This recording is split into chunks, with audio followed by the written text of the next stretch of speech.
और ये बात मैं पहले 2-3 बार कह चुका हूँ कि जनरल करियप्पा जो उस समय हमारे सेनाध्यक्ष थे, उन्होंने कहा था नेहरू जी से कि 1 महीना और दे दीजिए, पूरा कश्मीर ले लेंगे। नेहरू नहीं माने, कैबिनेट से भी बात नहीं की और सीधे यूनाइटेड नेशन सिक्योरिटी काउंसिल चले गए। और क्या हुआ नतीजा आपको मालूम है। और नेहरू लियाकत समझौते को मैं क्यों हिंदुओं के साथ धोखा कर रहा हूँ, उस समय देश के माहौल को ज़रा याद कीजिए, वातावरण जो था।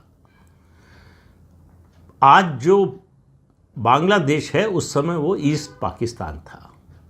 तो ईस्ट पाकिस्तान में बहुत ज़्यादा और उसके अलावा भी पाकिस्तान में हिंदुओं पर अत्याचार हो रहे थे, हिंसा हो रही थी, हत्या, धर्मांतरण, बलात्कार, सब कुछ हो रहा था। और बड़ी संख्या में ईस्ट पाकिस्तान से हिंदू भागकर भारत आ रहे थे और उसमें भी खासतौर से पश्चिम बंगाल में। देश में पाकिस्तान के खिलाफ लोगों का खून उबल रहा था। स्थिति ऐसी आ गई थी कि लोग मांग करने लगे थे कि इस समस्या के 2 ही हल हो सकते हैं, एक पाकिस्तान से युद्ध और दूसरा दोनों देशों के बीच में जो आज़ादी के समय होना चाहिए था वो काम हो, यानी आबादी की अदला बदली। अब नेहरू के लिए ये बड़ी समस्या थी। नेहरू ने विभाजन के समय रोक लिया था इसे, गांधी जी का सहारा लेके कि जो मुसलमान रुकना चाहे रुक जाए। और गांधी तो खैर ये भी मानने को तैयार नहीं थे कि ये बंटवारा जो है धर्म के आधार पर हो रहा है। उनका मानना था कि ये ज़मीन का झगड़ा है। कहाँ से ज़मीन का झगड़ा था पता नहीं, उनको किसने बताया, कैसे उन्होंने मान लिया।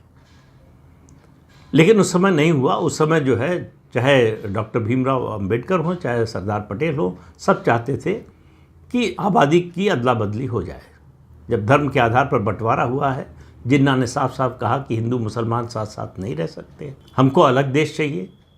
और याद रखिए जिन्ना की बात, उन्होंने कहा हमें या तो डिवाइडेड इंडिया चाहिए या डिस्ट्रॉयड इंडिया चाहिए, ये शर्त थी उनकी। ऐसे में नेहरू लियाकत समझौता क्यों हुआ और उसमें जो शर्तें रखी गई उनको सुनकर आपको लगेगा कि ये तो बहुत अच्छा समझौता था, दोनों देशों के जो अल्पसंख्यक थे उनके हित में।